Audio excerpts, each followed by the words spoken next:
Thank you for joining us today. I'm Travis Cummings. And I'm Natalie Finnorn. We begin with a pleasant change that comes just in time for the holidays. You may have noticed that your car is filling up with less at the pump. Gas prices are dropping throughout the country, and the state of Alabama is seeing some of the lowest prices in the nation. The current average price for regular gas here in Mobile is $2.80. I reported on why gas is becoming cheaper.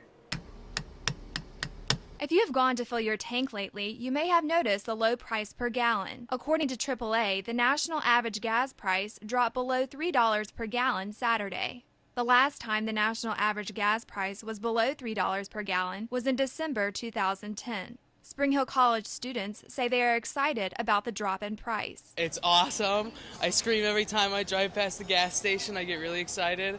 Every time I fill it up, it's even better. Gas prices normally go down during the autumn months because people drive less. Gas stations also begin to use winter blend gas.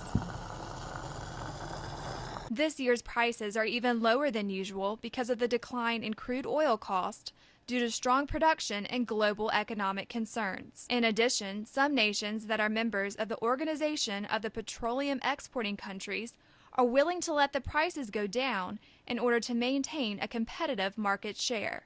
Alabama is seeing some of the lowest prices since the Southeast has easier access to oil refineries that produce cheaper domestic crude oil. I just love being able to drive my car a lot longer. My car gets pretty good miles to the gallon, so the fact that I can use maybe $25 to fill up my tank is awesome.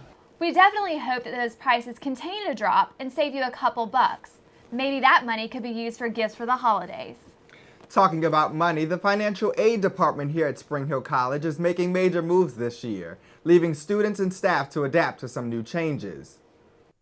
In the past, student accounts managed collections from all payment sources, and the student aid department processed all of the loans and types of aid students receive.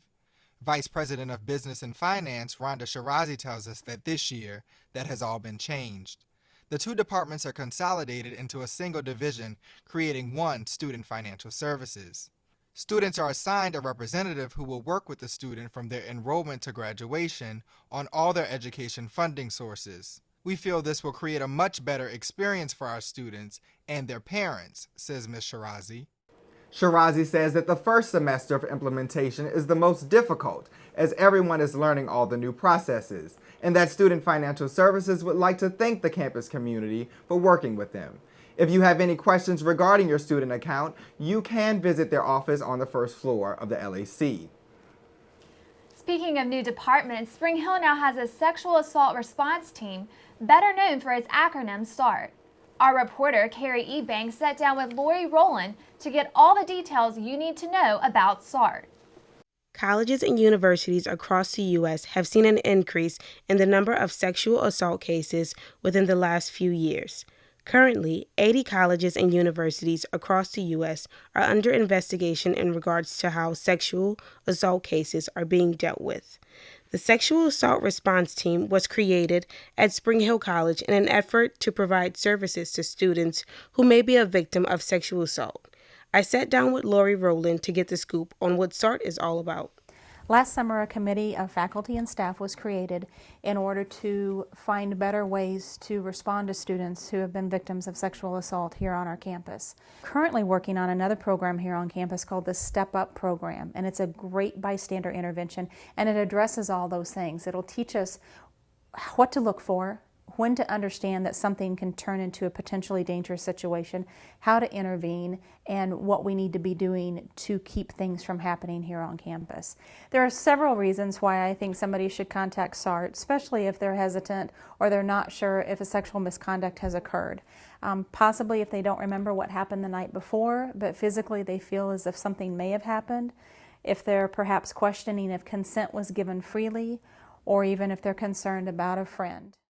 For resources and support, contact a SART first responder at 251-623-4309. Reporting for Badger Television, I'm Kerrie Ebanks. The Sexual Assault Response Team is here to help, and once again, you can reach them at the number displayed at the bottom of your screen.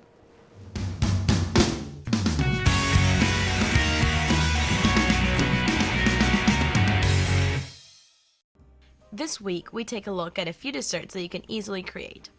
First off, we have an ice cream sandwich. Start off by getting 2 cookies of your choice.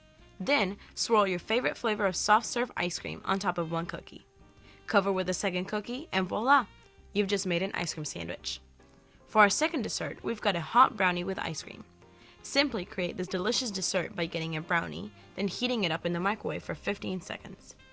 After, top it off with some of your favorite ice cream. Our last creation for today is an ice cream float. Start by filling your cup about 3/4 of the way with your choice of Coke or root beer. Add some vanilla ice cream and you've got a refreshing float. That does it for this week's Caf Hacks. Join us next time. It's that time of the year again, and registration for next semester has already opened. Our special correspondent Trevor Warren sat down with several current students to discuss the best options for different situations.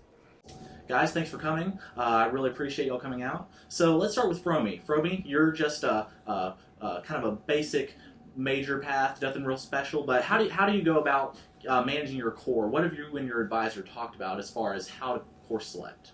Well, for my major, it's just pretty easy. I just talk to my advisor, look at my degree audit. I did switch from another major, so it wasn't too bad because I got to take all of my core up front. And so I'm finishing up my core this year, and so now I'm ready to start all of my major classes. So it's just talk to my advisor and see which ones fit my schedule best. All right, great. Livy, you are a double minor, and would you mind telling us what your majors and minors are exactly? I am a political science major, double minoring in philosophy as well as Spanish. Man, see, I'm a double major myself, so I can kind of understand how, a bit time-consuming that be. But so, having said that, how do you manage your time? How do you manage what core you're going to take, what class you're going to take? What have you and your advisors talked on in regards to this? My advisor and I have discussed what classes do overlap. Philosophy and political science do have a few courses in common, so that really helps in managing your time and making sure you do get things accomplished. And the fun of having the double minors as well as the major means that you can mix it up. So it's really important to get a mix throughout the semester. So I'll be taking a good mixture of core as well as Spanish philosophy and some political science. And then finally we have Medicangus, and you're kind of a double hitter. You went to Italy recently, yes, and you were undecided at one point, and just recently kind of picked theology as your major. You want to talk about how you've kind of been working with course selection and how you've gone about picking your courses? Absolutely. Well, as a freshman, I was completely undecided and going into my sophomore year. So the core really helped. You're having to take these classes anyway, so I really just dove into the core and kind of saw from there what I enjoyed learning about and went from there and talked to different professors. In Italy, it's perfect for the core as well. You already online, you can look at normally the next 2 semesters, what the course offerings are going to be for Italy. So you can wait and take some of those courses. A lot of it is core, and wait to take them until you get to Italy. By that, I just talked to my advisor a lot, figured out what I needed to hold off on, so it let me then take some of my major courses before I went to Italy, just because of the time placement, but it works out really, really well. I wish I had that advice coming in as a freshman. It sure is helpful. Now to Rebeca Marroquin for your 4-day forecast.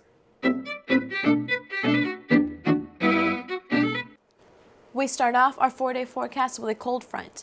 The high for today will be 59 degrees and partly cloudy skies with a low of 34. Tomorrow, we expect a beautiful sunny day with a high of 55. Temperatures will drop going into the night with a low of 33.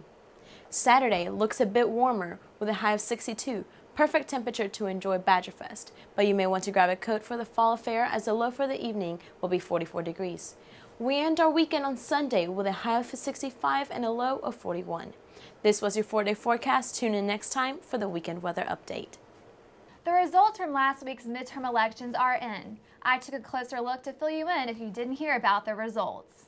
Voters across the country lined up to vote in last week's midterm elections. The Republicans now have majority control of Congress. Republicans gained the 6 seats needed to end the Democratic majority that has been in place since 2006. Republicans also gained 11 seats formerly held by Democrats in the House of Representatives. The Associated Press reports that 41% of Alabama's voters showed up at the polls. Voters ages 18 to 29 made up 13% of those who voted in Tuesday's midterm elections. Spring Hill College student government president Ricardo Pita spoke with Badger TV about how important it is for students to vote in their state's elections. Midterm elections are important, period. You know, more than students, everyone must be engaged in midterm elections, especially students actually who already have a low voter turnout for presidential and midterm elections. But the midterm elections are especially important because they decide the entire membership of the House of Representatives, and in this case, in this 2014 November election, will decide who controls the Senate. Chairman of the Baldwin County Republican Party Executive Committee, Matt Simpson, also stresses the importance of students exercising their right to vote. He said if young people aren't motivated to vote, then elected officials won't be motivated to focus on issues that affect younger people. In Alabama, Governor Robert Bentley won the governor's race over Parker Griffith with 64% of the votes. Bradley Byrne won his first full 2-year term to the House of Representatives. Republican U.S. Senator Jeff Sessions ran uncontested and was re-elected to represent Alabama in the U.S. Senate. There are many tight races in states across the country, and this impacted who ultimately gained control of Congress. Definitely a big change in Congress. We will just have to wait and see what happens over the next 2 years. But for now, let's take you around the hill in 30 seconds with Rebeca Marroquin. We are back for Around the Hill in 30 seconds. Kips Laundry Services has made its way to Spring Hill College. Kips is a hassle-free way to get your laundry done quickly and effectively with a weekly pickup. For more information, visit kipslaundry.com. You can participate in an online survey that focuses on your experiences at Spring Hill. You could win a $100 gift certificate to the Spring Hill bookstore. For more information, contact Dr. Jamie Franco Zamudio. Come out Tuesday, November 18th to the Race Dialogues. Each night starts with a viewing of part of the award-winning documentary Mobile in Black and White, followed by an interactive dialogue between Spring Hill students and community members. Refreshments will be served.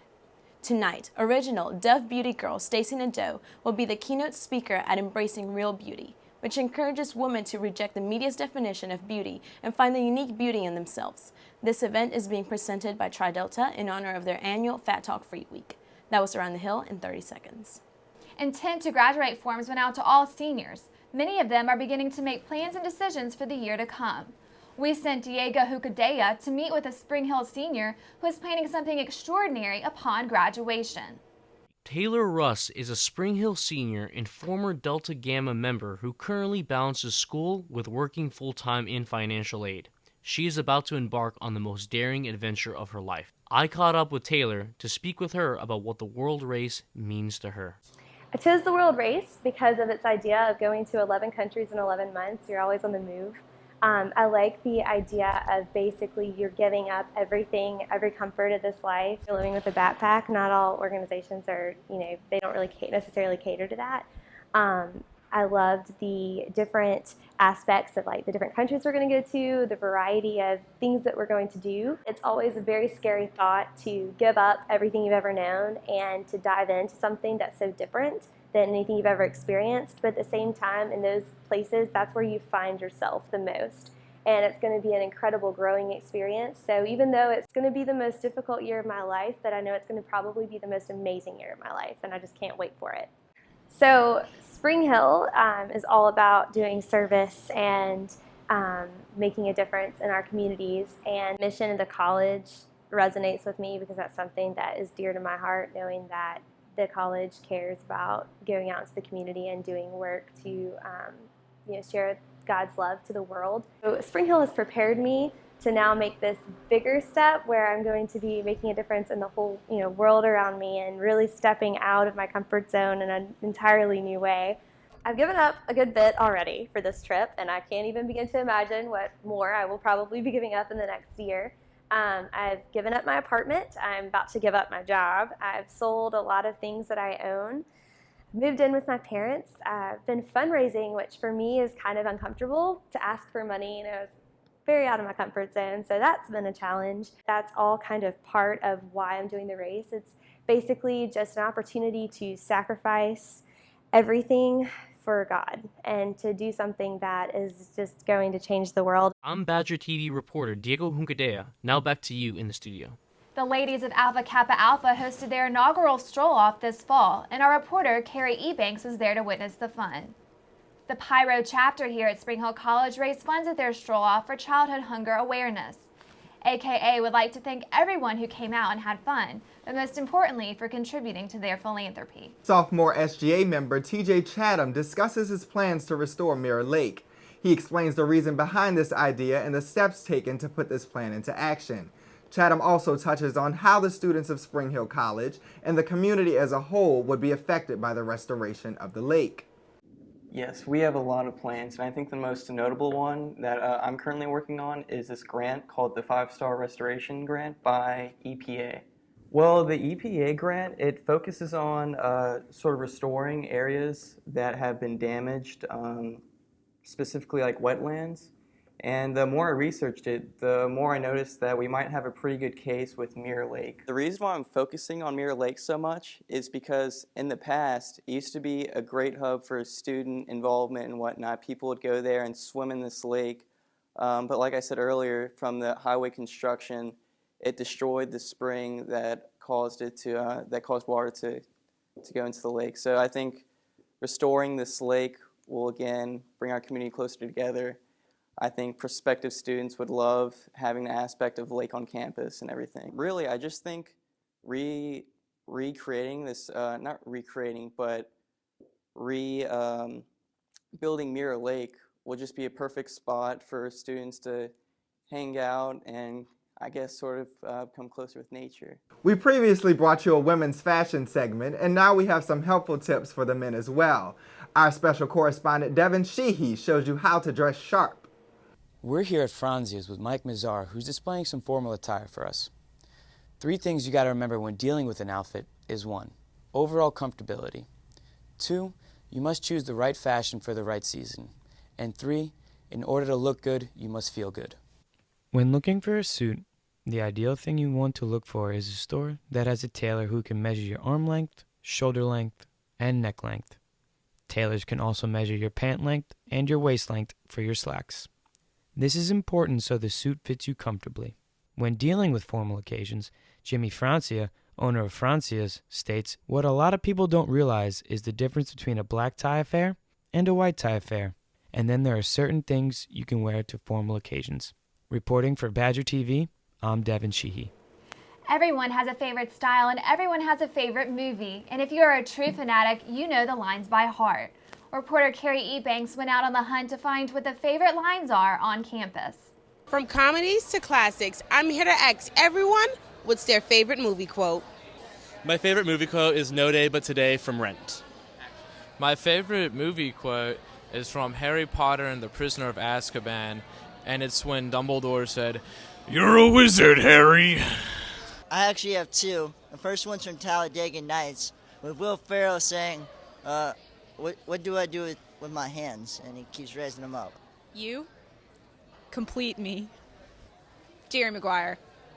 Okay, so you're probably going, is this like a Noxzema commercial or what? But seriously, I have a way normal life for a teenage girl. And of course, as if. My favorite line is from Forrest Gump, and it's, "Sometimes there just aren't enough rocks." Milk was a bad choice. Frankly, my dear, I don't give a says Rhett Butler in Gone with the Wind. And on the 3rd day, God created the bolt-action Remington rifle to fight the dinosaurs and the homosexuals. My second favorite movie quote is from Good Burger, where it goes, "Welcome to Good Burger, home of the Good Burger. May I please take your order?" Why didn't you write me? It wasn't over for me. I wrote you back every day for 365 days. It wasn't over, and it still isn't over. My favorite movie line is from Nacho Libre, and it is, "Get that corn out of my face!" From Nacho Libre to Jerry Maguire and even Mean Girls, we all have that one movie quote that we hold near and dear to our heart. What's your favorite movie line, Travis? Do you understand the words that are coming out of my mouth? That's funny. What movie is that from? Rush Hour. Oh, okay. I didn't know that. Before we sign out, we want to open the program for any student interested in being a member of Badger TV. This program is open for all majors. Those interested can email us at badgertv@shc.edu. Include your name, year, and major, and one of our producers will get in contact with you for more information. Make sure you do it soon, as interest has been shown and auditions will be held before the semester ends. That does it for today, Badgers. Once again, I'm Travis Cummings. And I'm Natalie Finnorn. Remember to join us again next Thursday for our final program of the semester. Thanks for watching.